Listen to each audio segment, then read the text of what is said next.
and that have Arnold in it. Yeah, that's up there, man. Okay. I think that Wow. it's I would've coming put, in at like, number 5. A number 10, but he's in it for like. I hear what you're saying, but there's this weird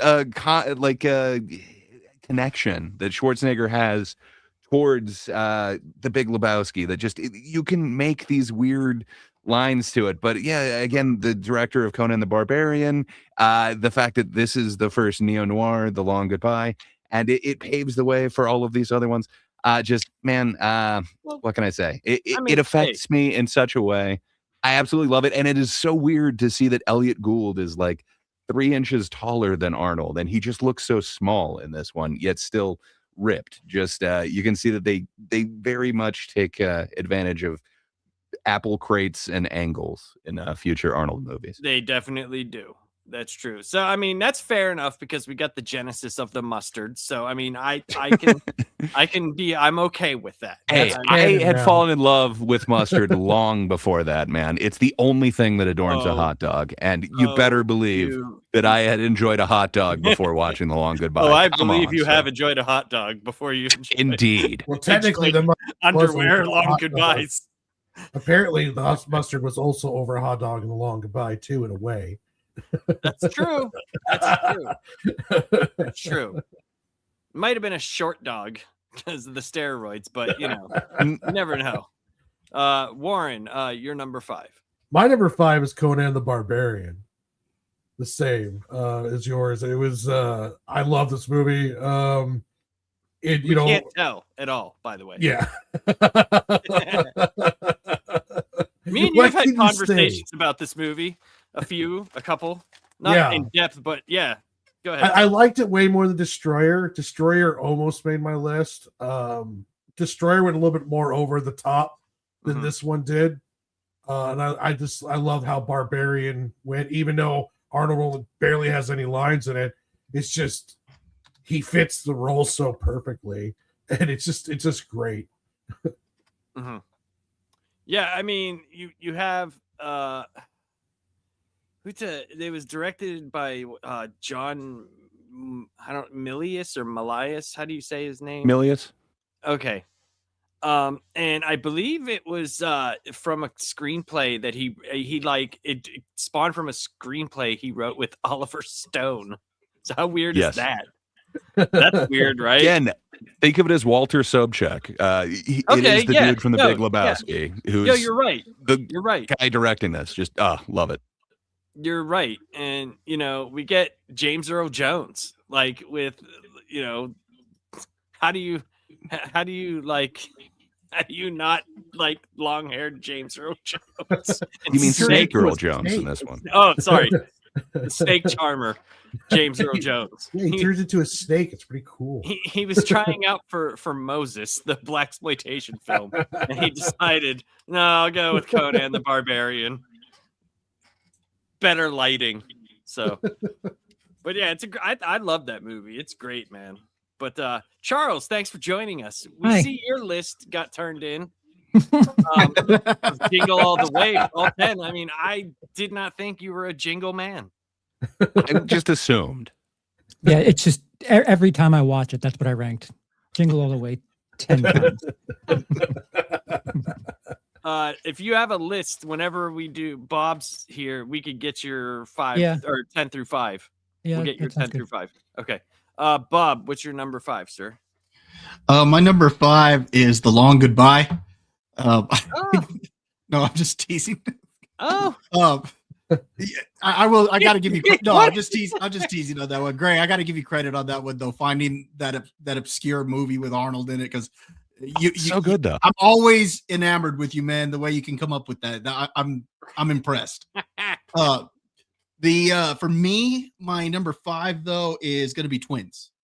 I just think Danny DeVito and Arnold are hilarious in that movie. The scene when he shows up at the jail to bail him out, and he's like, "Oh, we're twins." Oh, thought I was looking at a mirror. Yeah, I thought I was looking at a mirror. And I love it because he's like, "Well, we're not identical twins." No, really. I always thought it reminded me of the twins from the One Crazy Summer, the Stork twins, when he's like, "Yeah, we're nocturnal." Like, okay. But it's a blast. And a you great guys movie. were already talking about triplets earlier. That would have been funny had they actually done it. Oh, it would have been. It would just been so off kiltered. It would have been so weird. Eddie Murphy. I think with those the two. scene though that's my favorite in the movie is when they go to the place where they were created, Mhm. and that one Doc is telling him about how the whole process went, and he tells him, "Oh well, that we were trying to create the world's superhuman or whatever," and Danny DeVito's like, "Oh well, you didn't just get one, you got two. Way to go, Mom!" And he's like, "Well, Yeah. not really. All the strength and purity went into Julius. All the leftover crap is what you see in the mirror." He said all that leftover crap, and he got. And he's like, wait, I'm the crap? Yeah, and he felt. So I feel like I got shortchanged. Like, oh Jesus Christ! There's so many good lines in that movie. Yeah, So many good it's lines. hilarious. Yeah. Do you want to go ahead and go to Charles, or you want me to get my number? No, we'll go to 4 also? Charles, and then we'll go back to you after he does his number Okay. 5. Charles, what's Hi. your 10 through 5? Sorry, guys, I did a sleeping.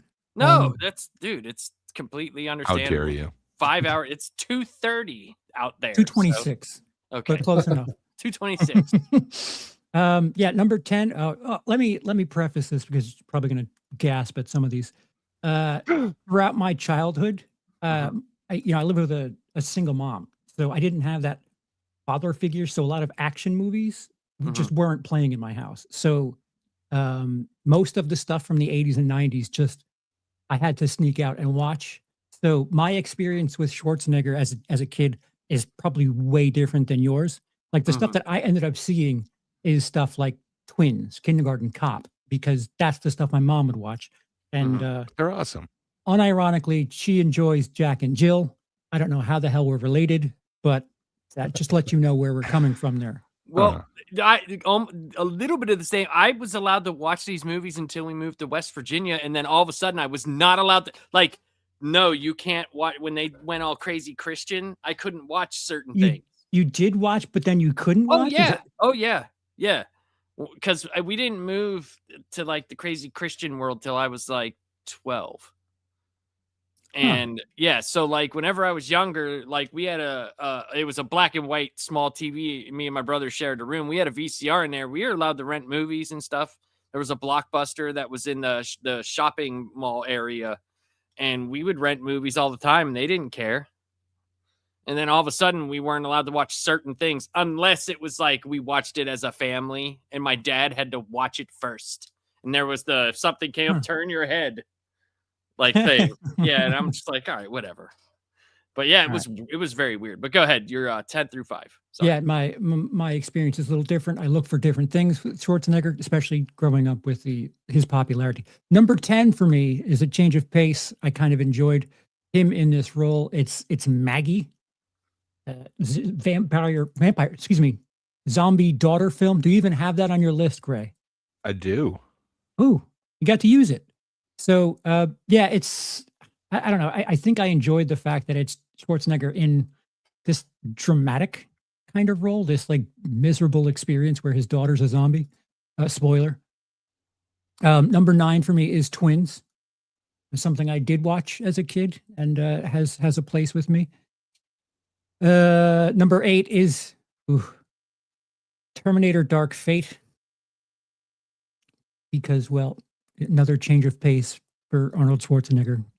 Or an old robot. I could really appreciate. Is that the newest one he was in? I think so. Yeah, I think that it's was last the one by the original Deadpool director. Yes. And it yeah. introduced the female chick who had the robotic like underskin, Mhm. and then the Hispanic guy that was played Ghost Rider in the Shield series played the Terminator, and yeah. Warren's Warren's giving my answer for me. I think I've only seen the first or the T1 or Terminator 1 and 2, and then I saw the third one that had the girl Terminator, right? Yeah. That big truck chase scene that Rise was of like the awesome. It Machines? was like one of the only awesome scenes in that movie. That whole chase scene was amazing. But I don't think I've seen like Genesis or Dark Fate. you might be better off because I feel like Genesis like really ruined things, and this came out shortly after Genesis. And I remember I was thinking based on like trailers and shit when it came out, I was like, ugh, can you just let it die? And I think that like shadow from Genesis being so was off-putting and Genesis weird. the one with the dragon queen chick Yes. from Game of Thrones? Yes. What was the Yes. one with Christian Bale that didn't even have Uh, Arnold in it? Yeah, what was that one called? What was that one called? Was it Dark? No. No. Dark Fate. Oh my God.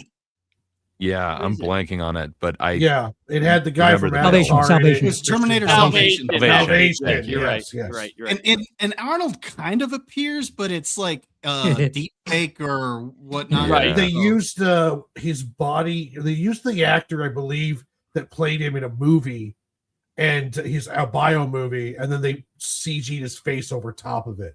And I it was believe for you that mean fight scene. Biopsy movie. Oh yeah, biopsy Mhm. movie. But yeah, I think if Genesis didn't exist, people would put this in higher regard. I don't That know, makes but sense. I might it- watch it just because of that, because I haven't seen Genesis or Salvation. So you could skip Genesis. Honestly, you could skip Genesis. It's one of those things where. One more time. Oh no, go ahead. No, I don't think I was having a processed thought. Go ahead. What were you saying? Oh, the only criticism I have of that movie is that it's essentially kind of like what Force Awakens is. It's Yes, they took the Terminator 2 script and Yep. changed some names and added some characters. Yeah, Like it is almost beat for beat like Terminator 2. Except Yeah. it's not as good as Terminator 2. yeah, and it does the casting things that last Rise of Skywalker does, where it's like, ugh, all right, here's people that you know from the past because we have to have. I mean, Edward Furlong is in this movie technically Edward Furlong is in this movie. Yeah. So Sarah it's one of those. Connor's back as like the badass grandma. Yeah, and, it's just it wasn't obnoxious when this movie came out, but it's certainly gotten obnoxious since then with these casting memberberry things. But I think this movie got overshadowed by other things happening, certainly in the franchise. Number 7 for me is Kindergarten Cop. great Put the movie. cookie down. Yeah, I love that movie, man. Put that cookie down now. That is definitely one that I did watch as a kid and probably beat the tape to death watching it over and over again.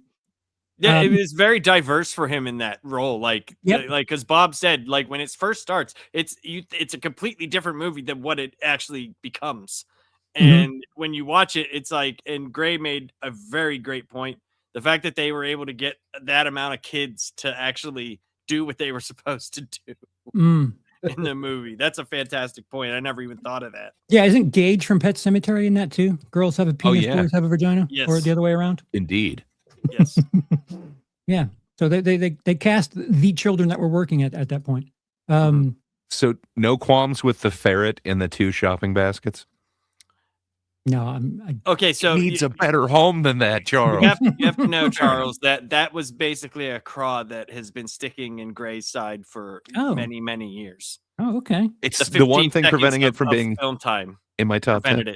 Prevented the What? movie. Yes, Yeah, that's the hair in his It was- mustard. it was. It was in two whatever baskets, and then it was in a kid's shirt. So just But Gray, off you always lit. keep things in your shirts. That's not fair. But It's they're not a marsupial. marsupials. Yeah, I've Oh. got 2 Yeah. marsupials in my shirt right now, but that's beside the point. It is not a ferret, sir. What if And then the he ferret also keeps the likes ferret being in his there? car. But what if He it went likes to being work there? the first day. He was midway through class when he has a breakdown and is like, "Wah!" And then he goes outside and grabs his ferret that he just left locked in his car and brought it What in. if he has like a how fully dare functional him? home He- in his glove box? He There could had be, it like- in a backpack. It was a duffel bag. It scared his partner. He What didn't if even let Fraggle her Rock know. is in there? You don't know. Dude, the inside of a car is like a mansion for a ferret. What are you talking about? I'm just- just saying. It's not Andre the he- Giant man, living in a car. It's a ferret. It's a tiny little shit. It's mean, even better than a I cat. know it's the would be in a Pacific car. Northwest, but you can't just put an animal in a locked vehicle, sir. Fair enough. I just didn't process any of that when it was happening. Little 5-year-old me was like, yeah. oh, cool, a ferret. Not, oh my God, where are they keeping that thing? This is a violation of my everything. Number 6 for me is The Terminator, which essentially is a slasher movie without the slasher elements. It's a stalk and kill movie, only from a big scary dude who's actually a robot. And I don't know, it's like a prototypical slasher movie, but they don't do, him running around stabbing people. It's the same but different. And I kind of dug it. That was something that I think I snuck watching. There's a couple of Arnold movies, and I'll get to another one later, that I did sneak watching for certain reasons, and The Terminator was one of them. Oh, I can guarantee you 3 boobs you snuck. That's exactly it, sir. That's There's a quad of more reasons why you might like that one. yeah, and number 5 for me is Total Recall for the aforementioned 3 boobs, because that's the thing that at school everyone talks about. Oh, did you see the movie To 3 Boobs? No, I didn't. But I will try to find it. The dialogue at that part, where he's like, "Baby, you make me wish I had 3 hands." She's like, "You're doing just fine with 2." And it's like, "Yeah, 3 boobs." Yes. You're right. It's a perfect movie. Fantastic. There's no notes. So that's me caught up. The only thing I have to say about Total Recall is 3 boobs, because what else do you need to say about Total Recall? So great. Quado. It's a perfect movie. Is it your number 1? Ooh. I don't want to spoil things, but I'm not spoiling nothing. To quote Gray, it's on my list. I'll put it that way. I've got 4 slots left. It's in one of those. To quote Gray, what can I say? Well, or Indeed. some might say it's the best Arnold movie. So, some say. All right, Bob, what's your number 4, sir? My number 4, Commando. Ooh. Again, I said, like I said earlier, this was the one that introduced me to Arnold, and so I had a blast with this one. Like Warren already said, he's carrying a tree for no reason at all. The scene where he's at the mall and all the cops are jumping on top of him, and he turns around and throws every single one of them off of him. It's great. Just the some of the lines in the movie, the way they treat what's the name of the girl or the lady in the movie? I can't remember her name. But she asks him to follow the one guy, and he thinks or he's trying to hit on her, and she's like, "Oh, I'm not interested." And just out of nowhere, "You haven't." It's like just out of nowhere. I mean, it's just random stuff. I mean, it's the typical 80s movie. And then during the whole firefight, Arnold's blowing everybody away. Of course, they can't hit him at all. I think he gets shot once, maybe twice, but just nicked. And yeah, you'd already talked about the death scene at the end, where he's like let off some steam, Bennett. I mean, it's great. I love Commando. Power Rangers Bennett, gotta love him. Where are we at? Warren. My number 4 is The Terminator, the first one. Just like Charles said, it's a sci-fi horror film. It's a slasher film, but done with a heavy sci-fi overlay on it. And they don't really do that as well or as much as they used to, kind of mixing sci-fi and horror as heavy. And it was just a really cool film. I mean, James Cameron always on point, and Arnold was just like this big, gigantic dude robot, unstoppable killing machine, and it was really, really cool. Yeah, Terminator is I don't know, and you notice how he looks so different in the first Terminator than like every other movie. He still looked, I don't know if it was because of the way it was filmed or whatever, he still looked very young. Like even in T2, he looked way, way older, like many, many years older. That's the way time works. Yes, I understand that. Plus, certain compounds age you. Ooh, That's what I'm know. saying. Like ooh, Yeah. Perhaps there was a trade-off somewhere. huh? the steroids, Hmm. you know. I remember that scene where he's like fixing his eye. I think it was, and they use like the claymation kind of head. There's just really good job with the special effects and everything on that movie. Yes. Too bad we're only Indeed. getting another 15 Avatar movies because it'd be great to see James Cameron do something like that again sometime soon. But you know, 9 more Avatars, fine, thank you.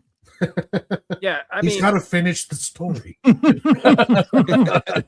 like even There's a time if jump. you look at him from Terminator just to Commando, even though that's like a year, he just looks so different.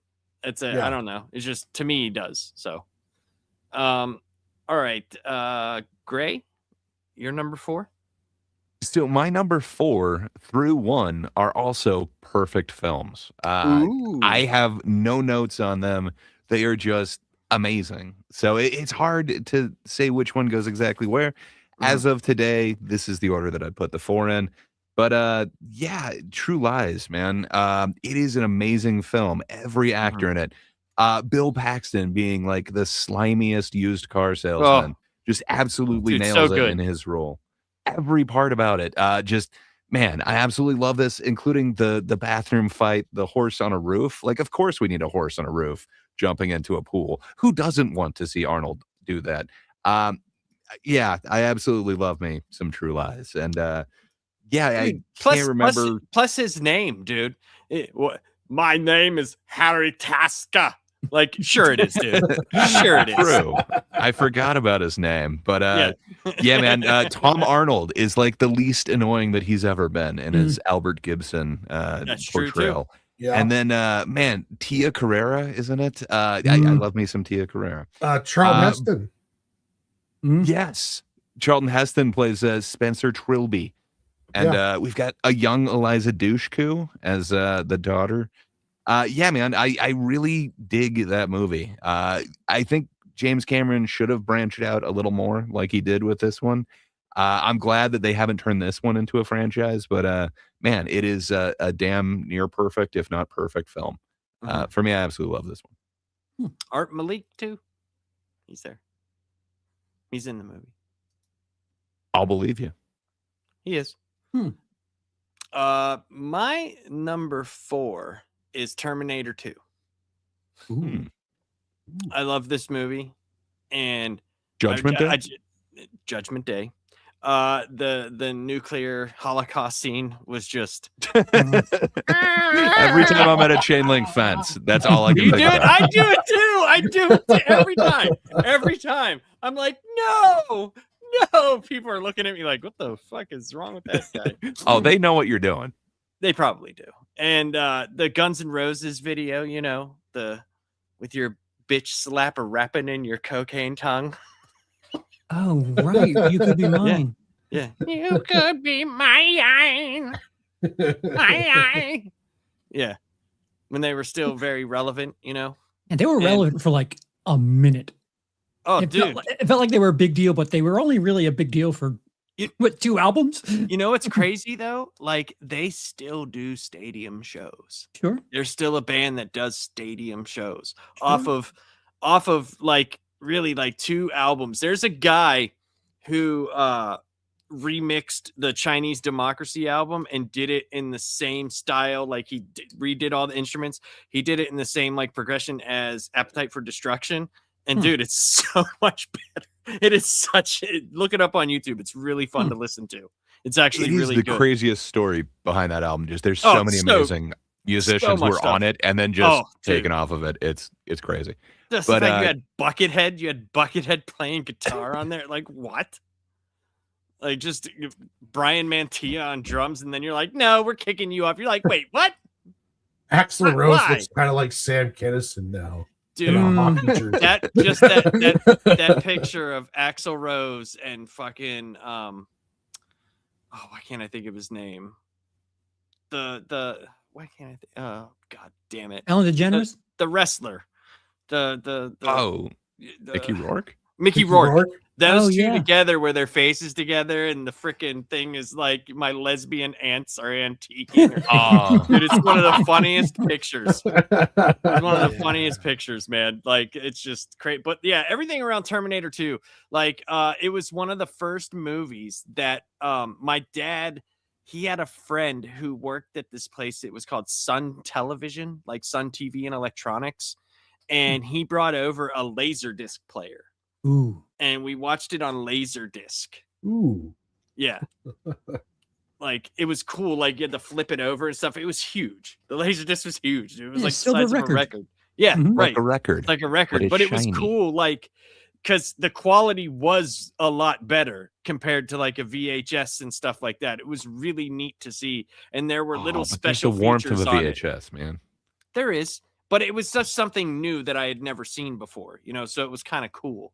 And there was like little mini special features on there. There was this special feature where Cameron was talking about how they did the bike coming off of the, you know, how they did that whole scene, and the driver that was driving the truck is so funny.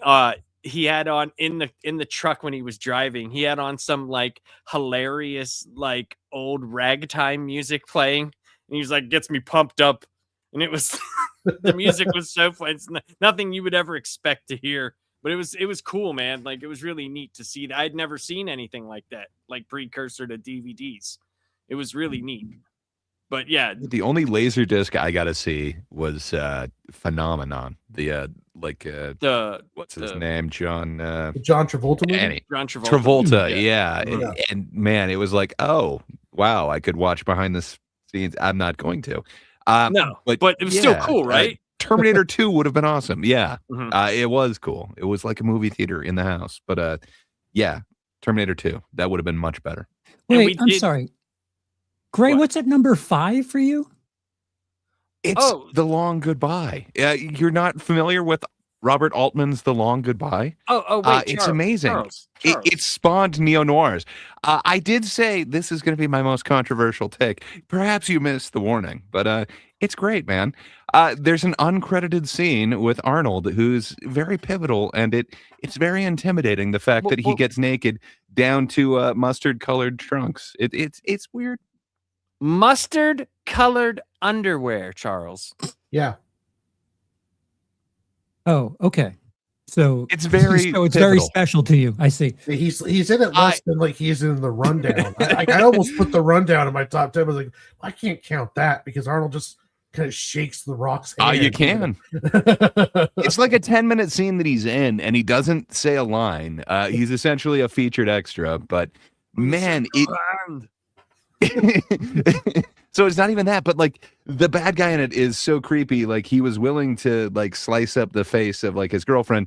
He doesn't believe Elliot Gould, so he's telling him like strip down. Everybody in the room strip down, and it is this intimidating thing where you're forced to strip down while staring eye to eye with Arnold Schwarzenegger. It was burned into my soul, if you will. Do you consider I Last love Action that one. Hero on your Sylvester Stallone list? Because he's I do. on that. It's not my top 10, but it's on the list. It's a great cameo.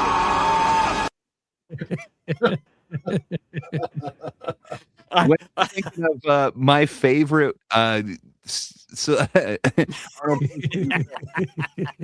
that one's up there, man. It gave birth to all neo-noirs. You would not have The Big Lebowski. You would not have Inherent Vice. You wouldn't have any neo-noir without that one. It's a reimagining. They were calling him essentially Rip Van Marlowe. Like they wanted it to be Philip Marlowe from the 50s, just transported into the 70s with the weird free love neighbors.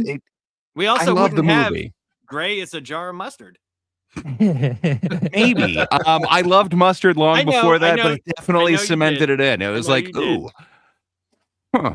That's a good cementing spot, though. Like, seriously, if you think about it, I mean, how often it's a great movie that Arnold? If you haven't seen it, skivvies that are actually mustard colored. I mean, that's pretty, like, for what you are as a jar of mustard, that has to represent your people very well. I'm just saying, it's a really intimidating performance where he doesn't even need lines. You might say something like Conan the Barbarian. He doesn't need lines, but he has a couple. A very great speech.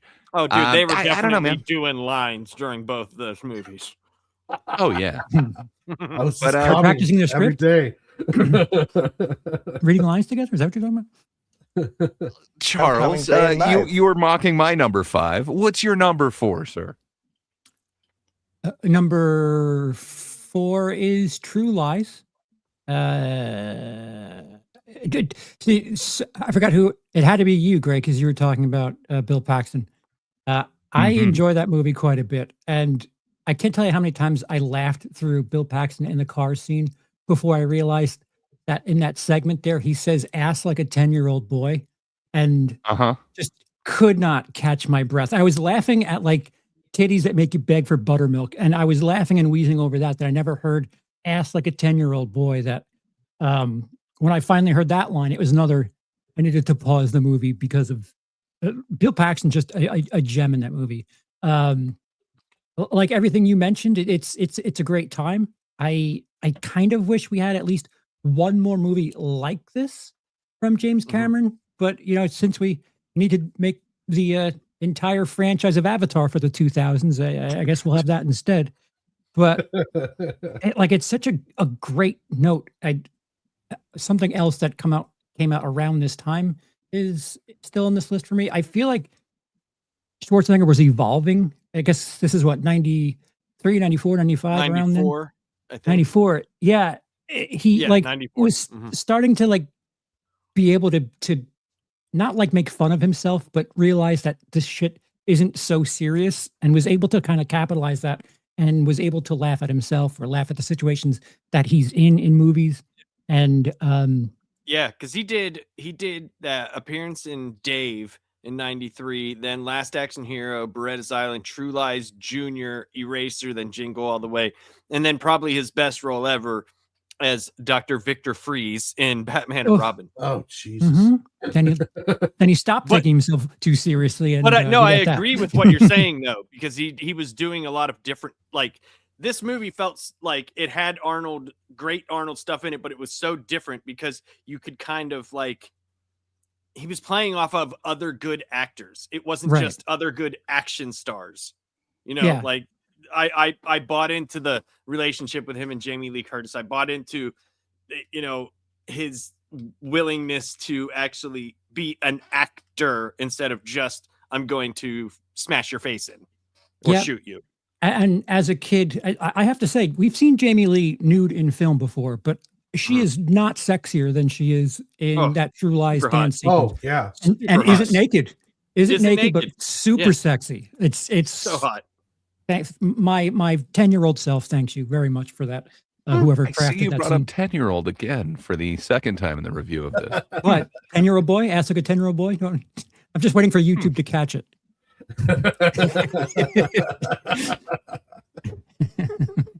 Yeah, I think I was 18 when that movie came out. Oh. When True Lies came out, because I saw it in a theater, or as Warren would say, the theater. I saw it there. And yeah, me and my brother went to see that one. That was a lot of fun. But Charles, what's your number 3? So we're doing Snake.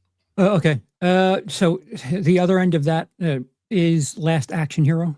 I had trouble. I actually had True Lies higher than that Last Action Hero for a bit, but I just recently rewatched Last Action Hero, and I think if that movie gets released 10 years later, it has a bigger appreciation. I feel like I said, Schwarzenegger was ready to pivot and start like being in on the joke, and Last Action Hero is definitely like the moment of that. And I think the rest of the action film genre, the community there, was still taking themselves very seriously. And this movie is to that as like Scary Movie is to Scream.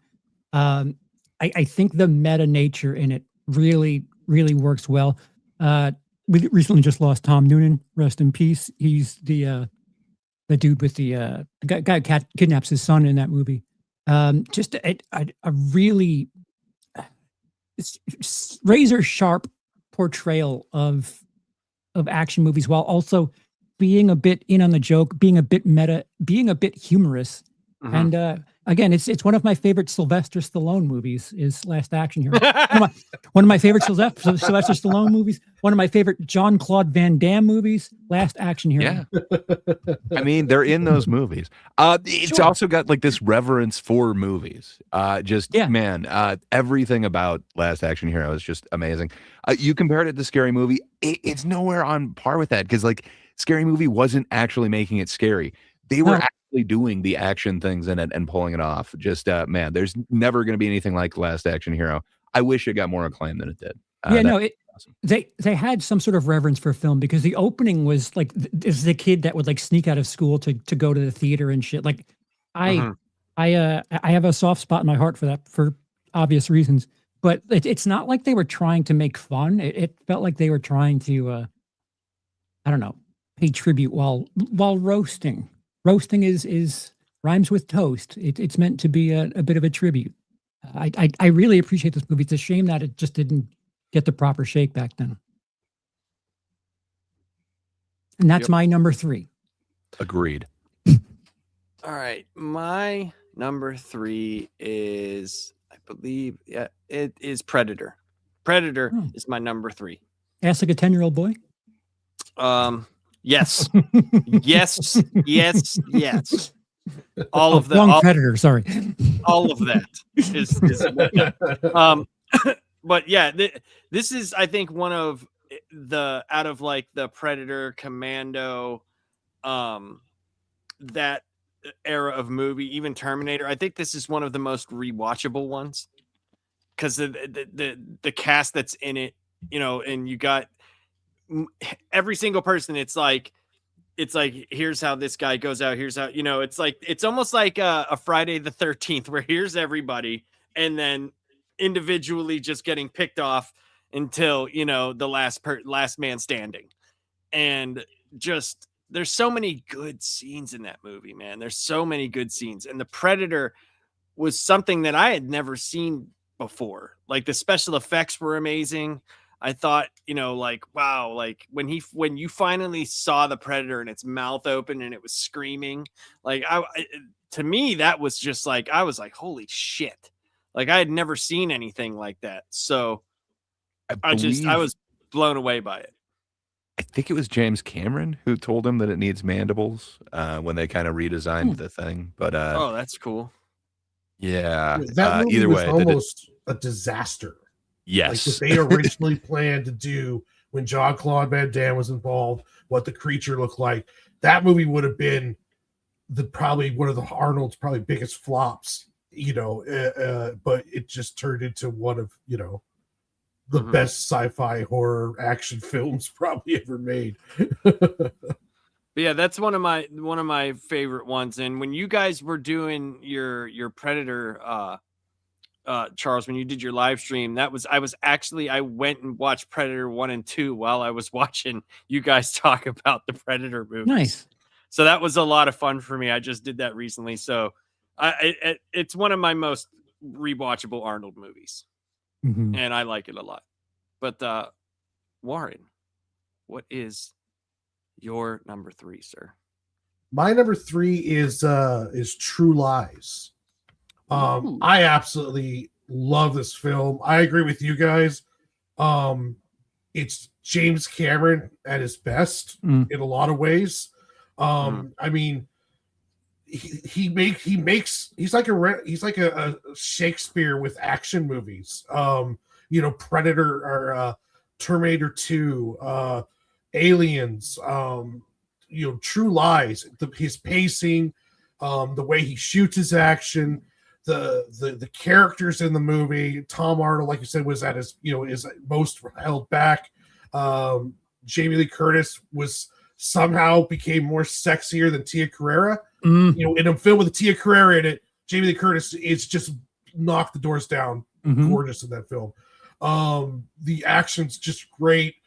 Everything about it is just top notch, hitting and you can watch it today and still have a whole lot of fun. And the special effects hold up, and the fighting and the action, everything is just top notch in that movie.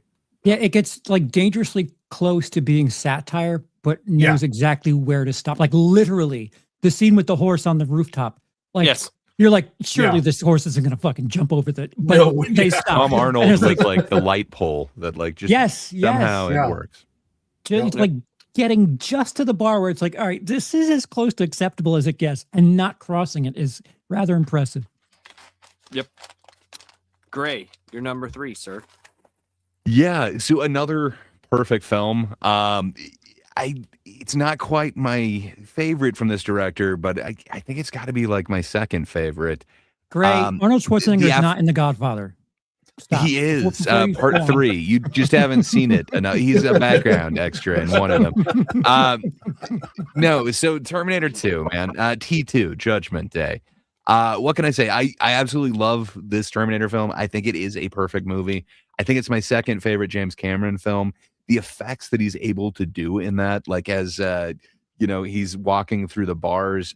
My God, like CG still doesn't look that good. The liquid metal somehow holds up better than anything. Edward Furlong isn't annoying, or is that right amount of annoying in it. Man, everything about this just seems to work in a way that it really shouldn't, and it hasn't for me and a bunch of other ones. But man, everything comes together. The aforementioned fence scene, like I can't go near chain link without kind of recreating it. Just I've got to grab the chain link. I absolutely love this film, and anytime I'm either slowly being submerged into something or have to jump into lava, I gotta give the thumbs up. Like you just have to. Dude, how many fucking dudes got the swoop haircut because of fucking Eddie Furlong? Fucking, Jesus Christ. And then it wasn't because of him. It's because of my lack of Oh my forehead. God. But yeah, I definitely had a similar do at the time. I don't know how much longer I can hold this thing. Come on, but you got Vasquez playing the stepmother, whatever. Oh man, I absolutely love that film. T2, man, it's way up there for me. yeah, man, Robert Patrick made him intimidating. Yeah. Anything that can do that, like, hey. And think of how many parodies there are of just that running scene alone. Just, Dude, man, so many. I love it. So many. Bob, you're number 3, sir. All right, my number 3 is the original Terminator. I think it's a great film. What's the name of the actor who plays the Kyle Reese? Michael Biehn, is that his name? Yeah, Michael Biehn. Yeah, the one and only. I don't think he gets enough credit for this movie. Everybody always focuses in on Arnold's performance, and rightfully so. But I think Michael Biehn was pretty good in this as well. Lyndall Hamilton was great, and it's a definite contrast from when you see her later in the second film. In this, and you see the arc that she goes on just in this film alone, where she's a damsel in distress, and then by the end she's able to just actually defeat the Terminator herself. Yeah, I love the original Terminator. It's a great movie. And then for my number 2, I've got Terminator 2. I kind of agree with Gray. This is one that's practically a perfect movie. This is a case in which there's a sequel that's actually better than the first film. And most people would agree with that. Not everybody, I'm sure, but most people do consider it a better film. I kind of wish that the first time I had seen it, I didn't know that he was going to be a good Terminator, because that had already leaked way earlier. In fact, if I remember correctly, didn't the third trailer they acknowledge that he was a good guy? Yeah, the third trailer had "Get Down." Yeah, it had that in there. Yes, and they should have left that out. Now, I actually recently showed the first 2 Terminator films to my youngest son, and he never saw the trailers or anything. So when he saw the second film, it did catch him off guard that Arnold was the hero at that time. Well, because he didn't. That scene where Furlong's on the ground and he does the get down thing, like you're about to think like, oh shit. Yeah, there's another right. There's another one, and it's him, and you're like, what the fuck? They gave no indication at all that T-1000 was even evil or anything along those lines until that hallway scene. And the same thing happened with my nephew, because I showed him both in a row, and he was kind of shocked by that twist, because he had no idea that there, and it was kind of the genius of James Cameron. I feel bad that they spoiled it with one of the trailers, because that would have been amazing in the theater to not know that Arnold was going to be the good guy in the second one. And you would naturally think that he was the villain because of the way the first film went. And then the second one, you have, Arnold still, granted, he's a little The way bit it's smaller shot at in that this first point. 20 minutes too. Yeah. Yeah. But Arnold's, still a big hulking character at this point. And you've got a much smaller individual with Robert Patrick coming along. And you would naturally think that he's a human being at this point. Right. It would never even occur to you that he was a Terminator, and not only a Terminator, but more advanced. The way he was personable, Yes. and like it made you trusting of it until you realized, and you're like, oh shit. Like the scene at the house where he had the long blade, and he's like with the phone What's wrong with call. Wolfie? Yeah, Wolfie's just fine. yeah. There you go. Like, dude, there were so many good scenes. Like, and it's just, yeah, man, that movie is amazing. I love that. They movie. I think it's in the director's cut when he goes outside, Robert Patrick, after that, and he kills the dog, and then he looks at the dog collar and sees that the name was different on the collar, and realizes that That's awesome. Why'd they leave that in?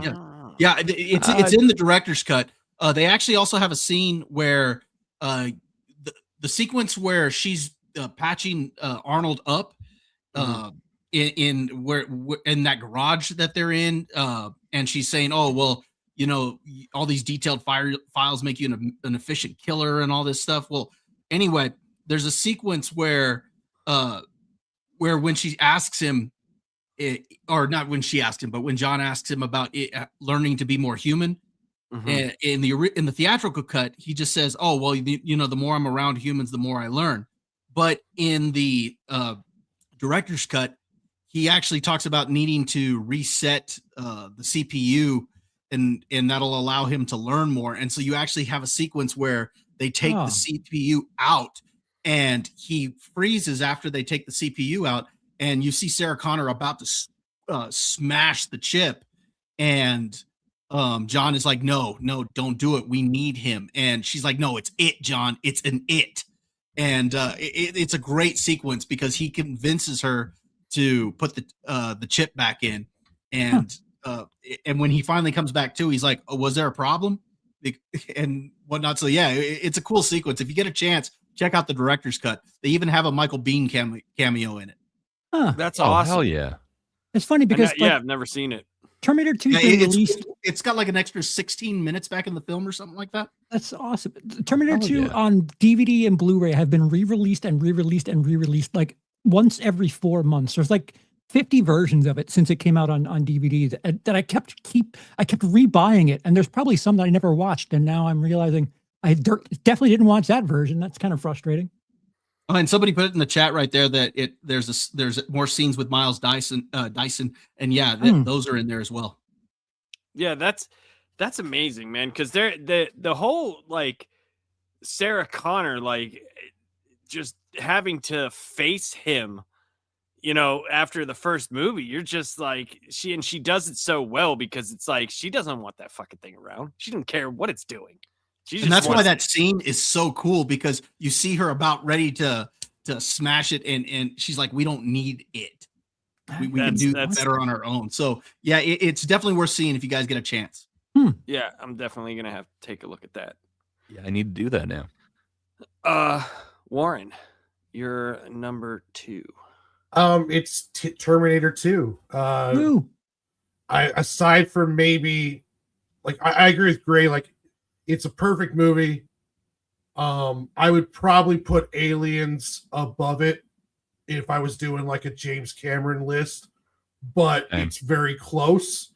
And what can I say about the film that you guys haven't already said? It's awesome just female protagonists in both.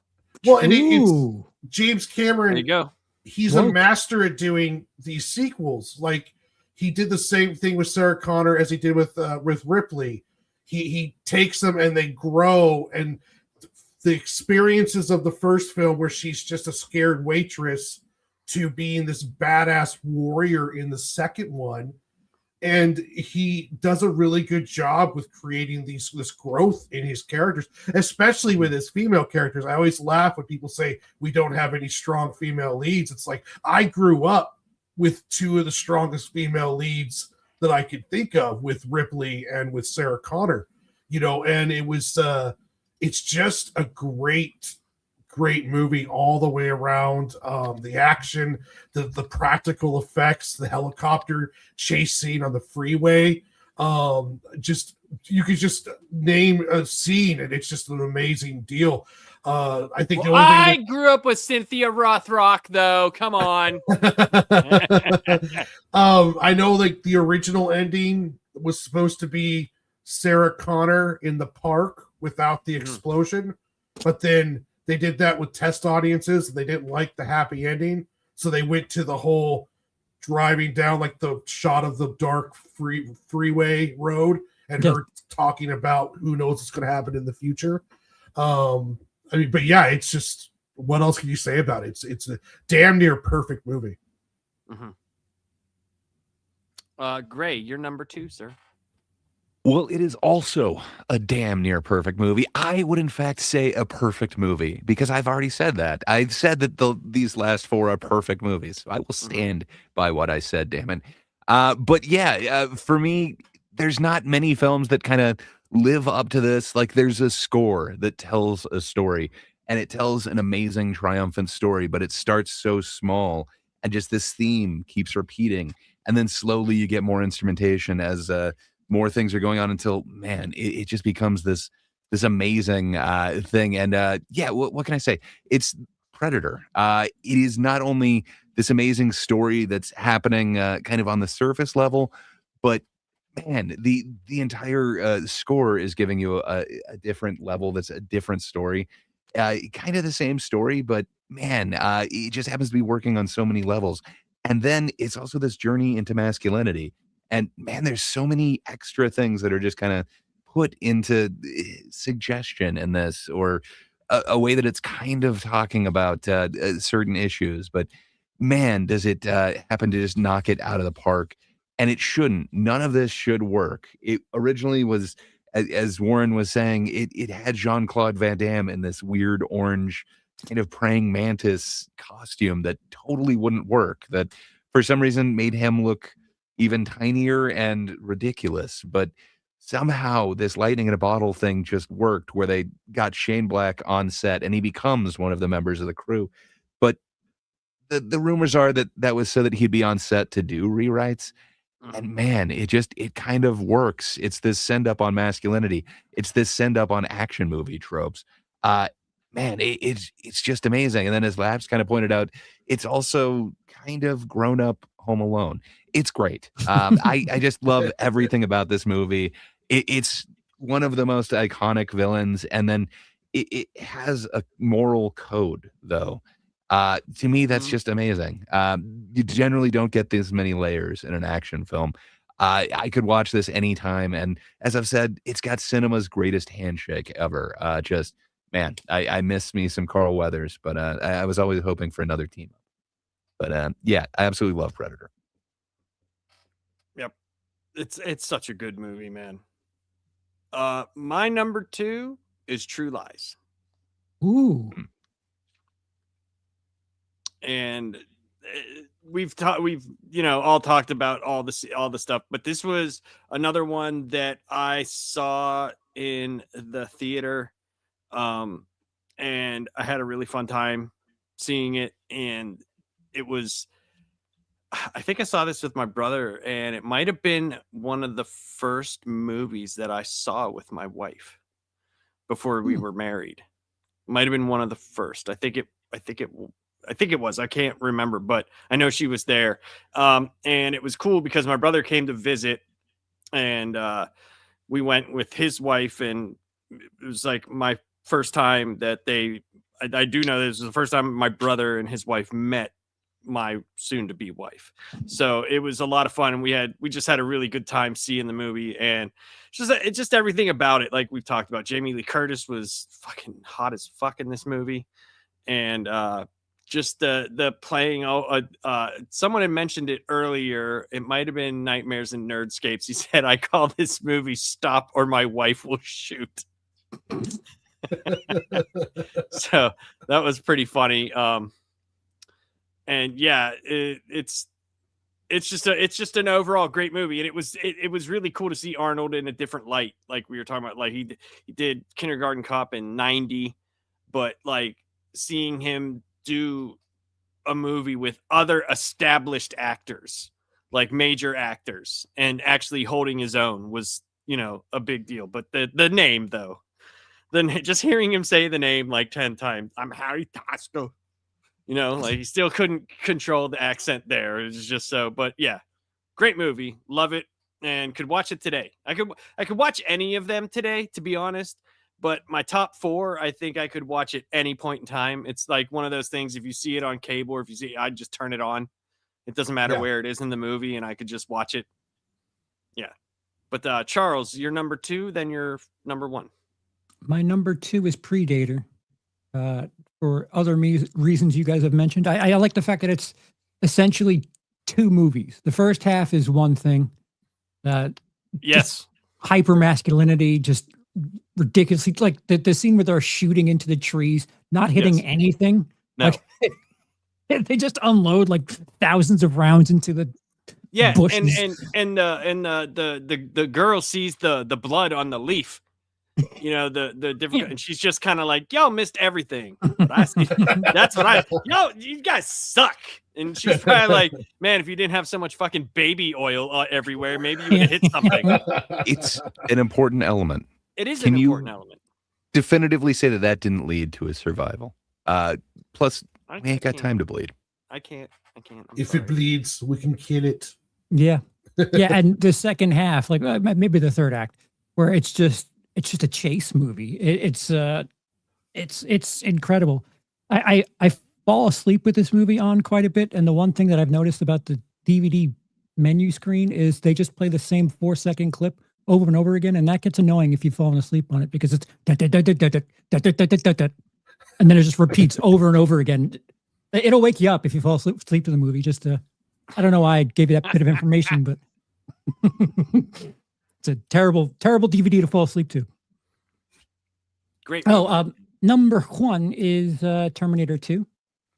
I agree. It is flawless. James Cameron, I'm almost tempted to see what he could do with someone else's franchise again. Have him make a number 2 to something else again, because Aliens, that wasn't his. And he took a horror movie and made it like a sci-fi horror. Then he took his own sci-fi horror and made this sci-fi action movie. I'd love to see James Cameron do a sequel to someone's movie. I don't know if he still got it, but let someone else take care of the rest of the 55 Avatar movies. But I'd love to see him take someone else's movie and give us a sequel and do James Cameron shit. But imagine if James Cameron, like, if they put out like the first Expendables and he was like, no, you have too much talent here, I make this, when he was still like rocking. I mean, all those people in it, that would have been fucking dope. Mm-hmm. Or like Universal Soldier, something like that. Take that could have been something that's like his style. He would have given it more mythos, a lot better backstory, instead of just guy A, guy B soldiers, Yeah, that would be something cool. James Cameron for the 1900s was an absolute gem. The 2000s less so. I feel like we could still get at least one more. Come on, James. Yeah, quit your pet project already.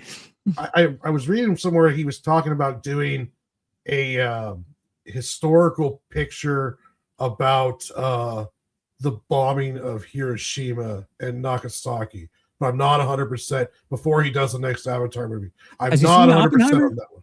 Because it's kind of a prequel to that.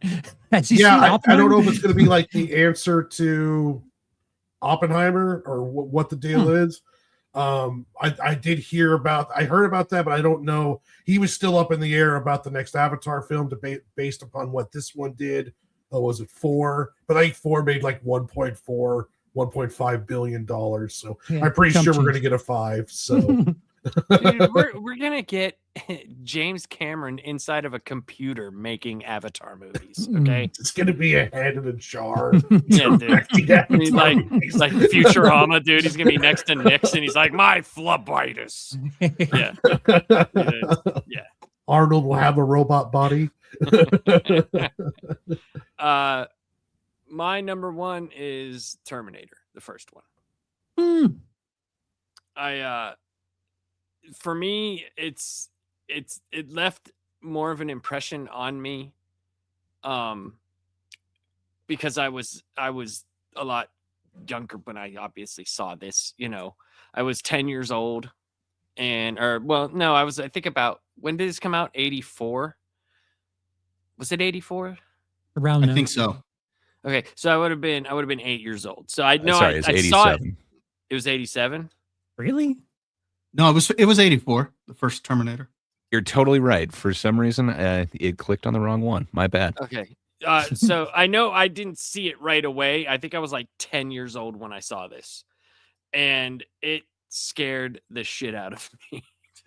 It was terrifying to me because, like, before you saw any of his, mechanical stuff, it was just a guy that was, coming after this dude in a trench coat who just wanted to have sex one more time, one last time.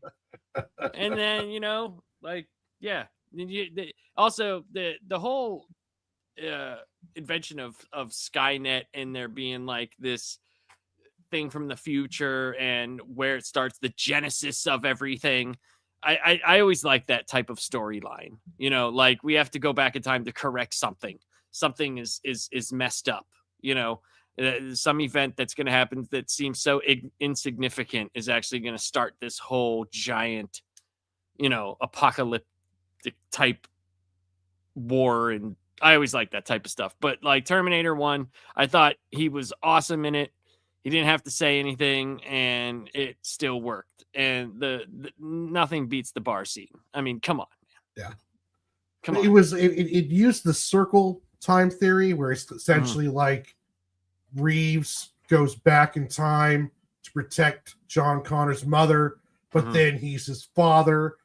And was he, so he was always his father. So it's like that. He's always supposed to go there. Yeah, no matter what, fate is always going to work out. No matter what you do, it's always going to be an apocalypse. There's always going to be a judgment day. Skynet's always going to do the deal. Yeah, and, the whatever happened theory. Right? Yeah, they didn't really change that until they did the anime on Netflix, which I highly recommend people watch. And then they turned it into a multiverse deal where it's like you can go back, but as soon as you go back and change something, your future becomes different. Because they've been stuck with the loop theory through all of the Terminator films until that series, and then they kind of made it into kind of a multiverse kind of deal, not heavily, but it was kind of like well, your future will become different than what it is now.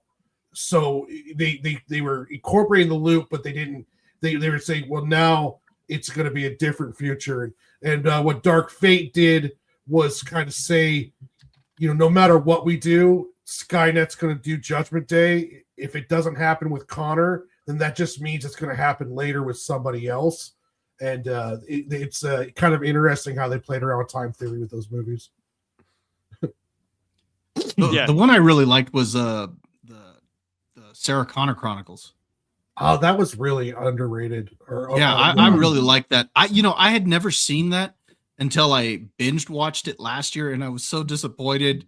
I mean, I already knew it was canceled and that I was not going to get a proper ending, but then I was enjoying it so much that I decided to binge watch it, and I was just pissed when I got to the end. Yeah, it was good.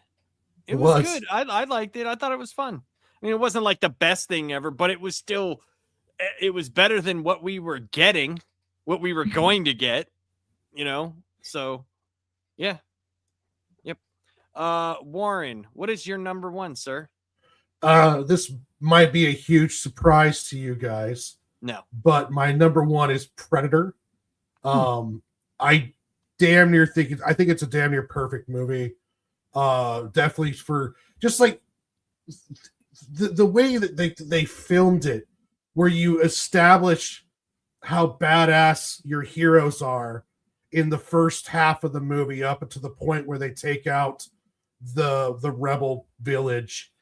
And then the Predator comes in, and we don't even get a full shot of the Predator, I believe, until Arnold is covered in mud after falling down the waterfall. Yeah, and then that's the first time you get a full shot of the Predator. So they spend the whole first half of the movie showing us how badass these guys are. And it's kind of like that, what John Wick did with the story, where it's like we see John Wick get beat up, and then the guy tells the story, and all of a sudden we just know how badass John Wick is.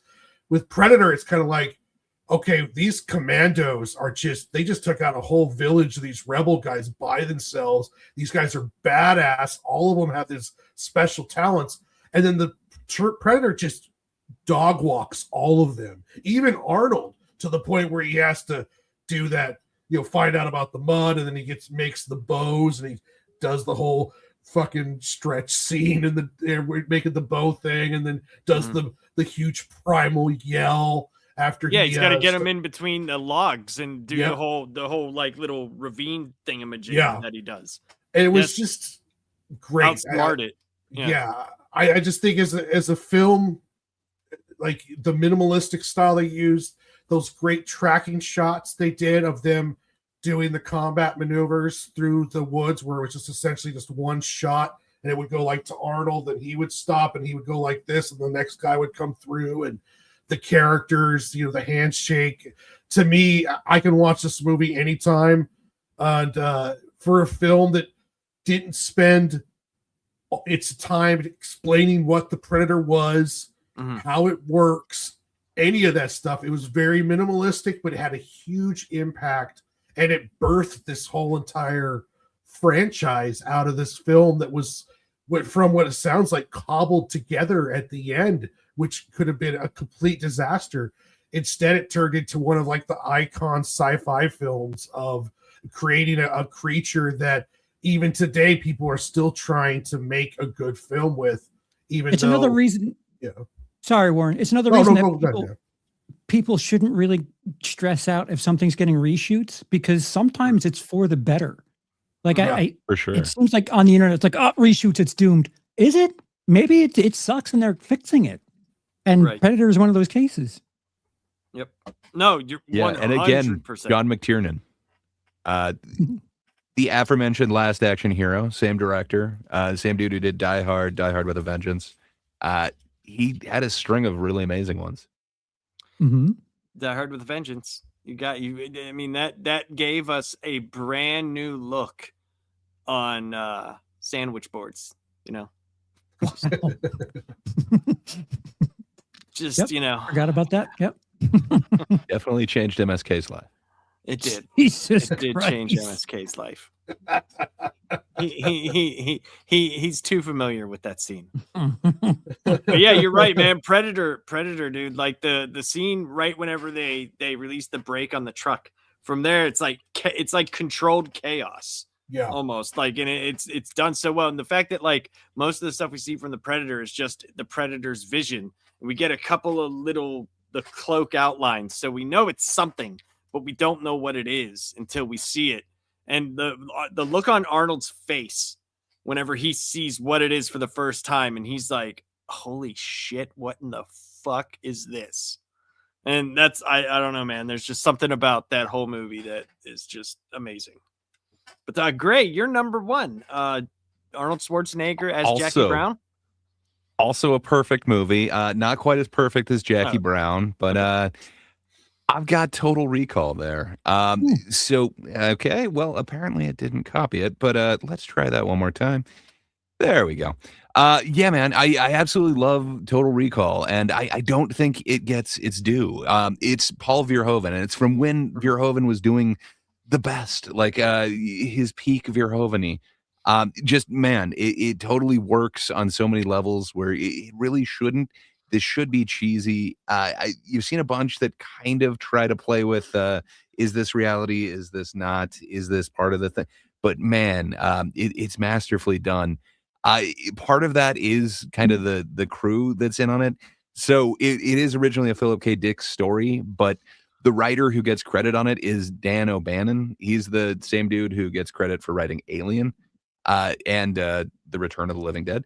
But yeah, it's got amazing everybody in on this. But the Philip K. Dick story is cool. It's not quite the same as this. Man, did they exploit the cast in the best possible way. I love me Arnold Schwarzenegger when he's playing Douglas Quaid or Hauser. I absolutely love that character. Sharon Stone as Laurie Quaid. Man, I absolutely dig it. Michael Ironside. Man, Quado. Come on. We need some Quado in this thing. Everything. Yeah. Everything about it is just absolutely amazing to me. The practical effects. Pulling that egg tracker thing out of his nose, out of the like, fake head. Man, that just it hits on this weird level. The overweight lady in the airport when she starts suddenly malfunctioning, the weird mask thing. So weird. So fucking I absolutely weird. love that. The taxi driver friend who becomes the mantis guy. Man, I love the practicals for that. It invented Waymo. Essentially, those are the cars that we have now. Well, Johnny some cabs, cities sir. have now. You should They're trademark Johnny cabs. properly. We call them Waymos now, but the same thing. No, it's crazy. It predicted a shit ton, and man, it holds up. More I closely absolutely than love- other predictions, by the way. Oh yeah, 3 boobs. It's just around the corner. Just wait until we get a Quado. But yeah, I absolutely love this film so much about it. And then it does have what's his name, Dean Norris. It's got Hank in it. Hank. Yeah, he plays Tony. Yeah, Get a big vagina time. on his face. indeed. But yeah, man, I absolutely love everything about this movie. For me, it's a damn near perfect movie, and it really shouldn't work. I'm sure you guys are familiar with the remake. Yeah, it doesn't work. It doesn't. This really shouldn't, but somehow it works on every level for me. I think it's my favorite Arnold performance. It's one of my favorite movies to watch, period. Just everything about it just kind of works for me. And I haven't even talked about the score in this. Forgetting his name. I want to say it's like Goldman or whatever, but Silvestri? I absolutely love. So Alan Silvestri did the Predator. Oh, right. Predator. Right. But yeah, it's Jerry Goldsmith on this one. I absolutely love Total Recall's score. Just man, there's so much going on in this one. I love it. Watch it if you haven't in a while. I think you guys all have it too low. It should be up there. It's a great Arnold performance. If nothing else, think of when he's in the chair. Think of when he goes to Mars, man. The eye bulges. Yeah.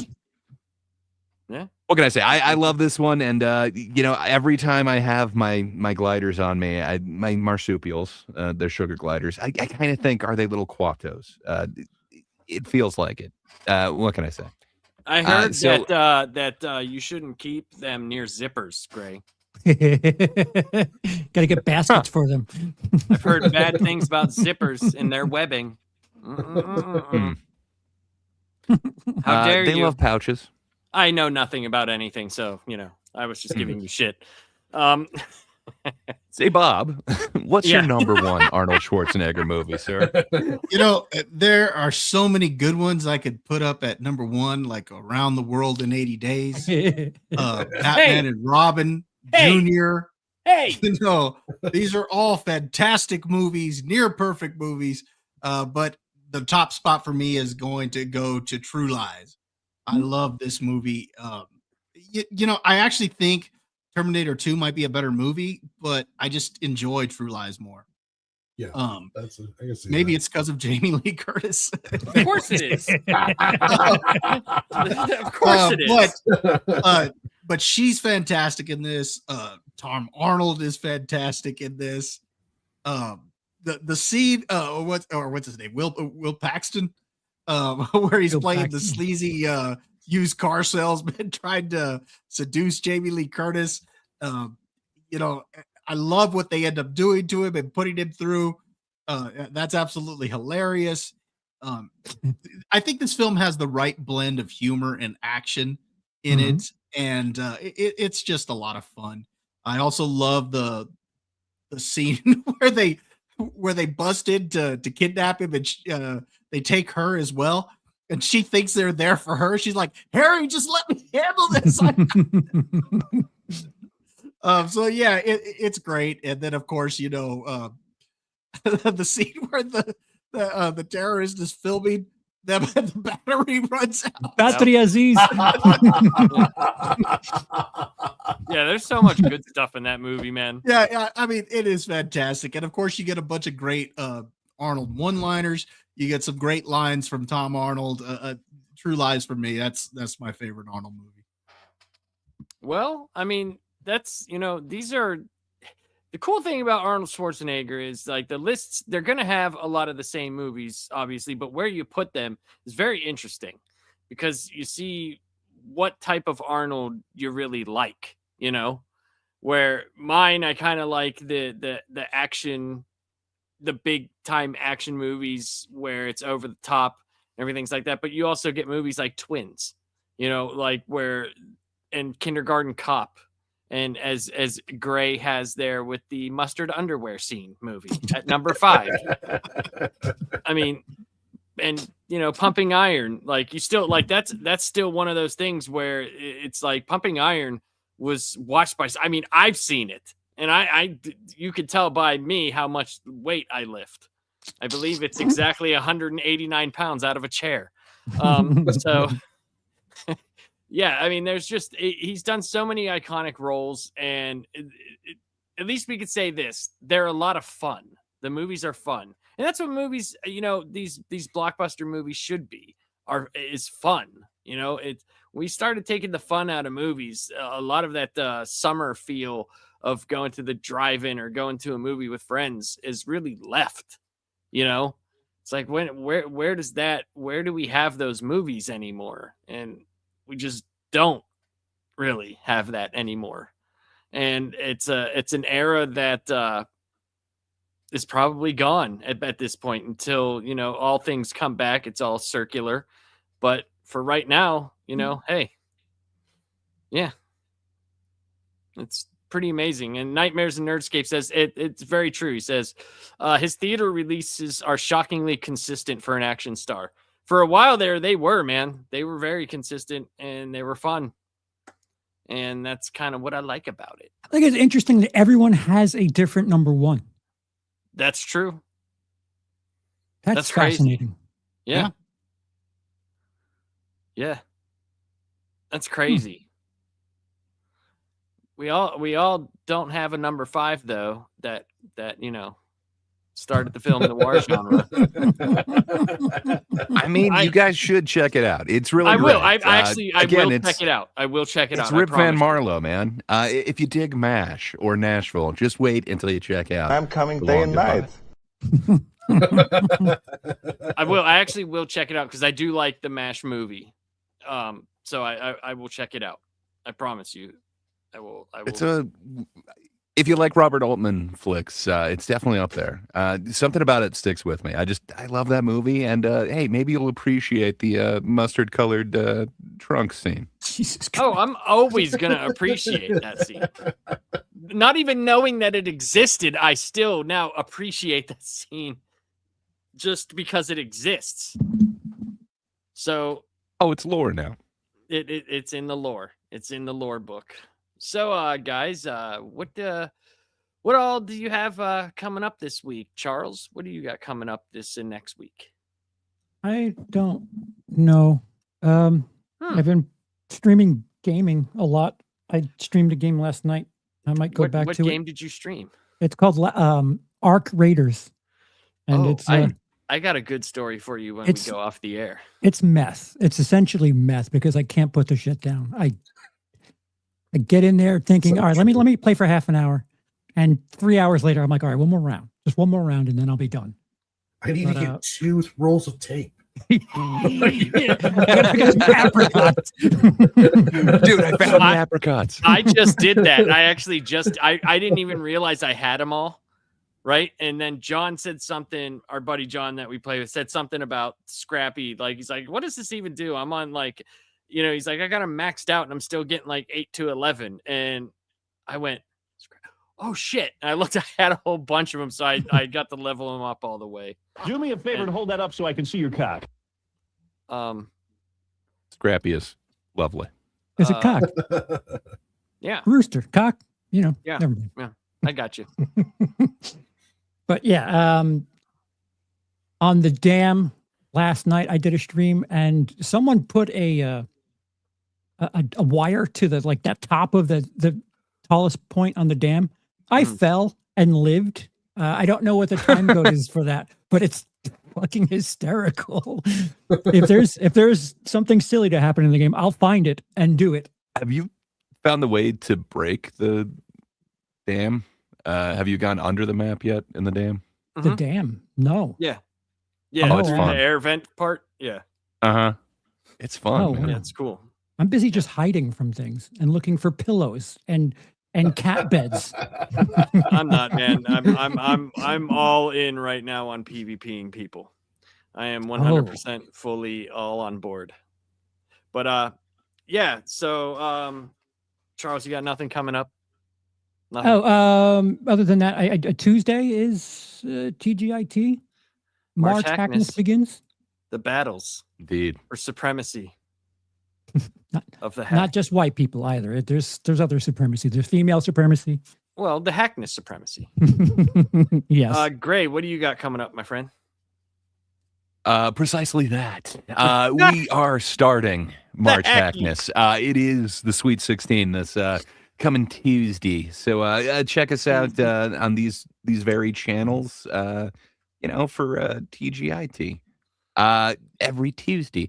But yeah, we're gonna announce all throughout this month. We're playing down the March Hackness brackets to find out which comedian gets 2026's March Hackness winning trophy, the one that Laps created right here that just could not be more perfect.